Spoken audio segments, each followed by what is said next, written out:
Deesa Patan highway પર આવેલા ભોપાનગર વિસ્તારની નજીકની રેલવે ફાટક વારંવાર બંધ થઈ જતા વાહન ચાલકોને હાલાકીનો સામનો કરવો પડતો હતો, પરંતુ જે વાહન ચાલકો અત્યાર સુધી હેરાનગતિ ભોગવી રહ્યા હતા તેનો હવે આવશે અંત।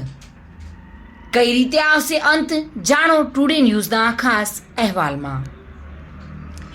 ડીસાથી પાટણ હાઈવે પર જૂના ડીસા સહિત અનેક મોટા નાના ગામડા આવેલા છે, જેના કારણે સતત વાહનોથી ધમધમતા હાઈવે પર વારંવાર ફાટક બંધ થઈ જતા વાહનોની લાંબી કતારો લાગી જતી જોવા મળતી હતી।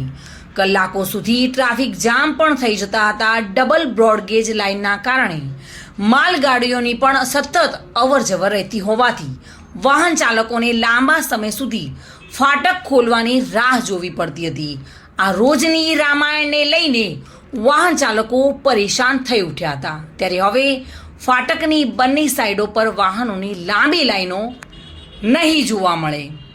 જી હા, આ સમસ્યાના નિવારણ માટે રાજ્ય સરકારે ઓવરબ્રિજ મંજૂર કર્યો છે અને સરકારે ગ્રાન્ટ પણ ફાળવી દીધી છે, જેને લઈને આજે ત્યાંથી માટીના સેમ્પલનું ટેસ્ટિંગ શરૂ થઈ ગયું છે। જો કે વાહન ચાલકો સહિત રાહદારીઓને જે ટ્રાફિકનો મુદ્દો માથાના દુખાવા સમાન હતો તે હવે નહીં રહે।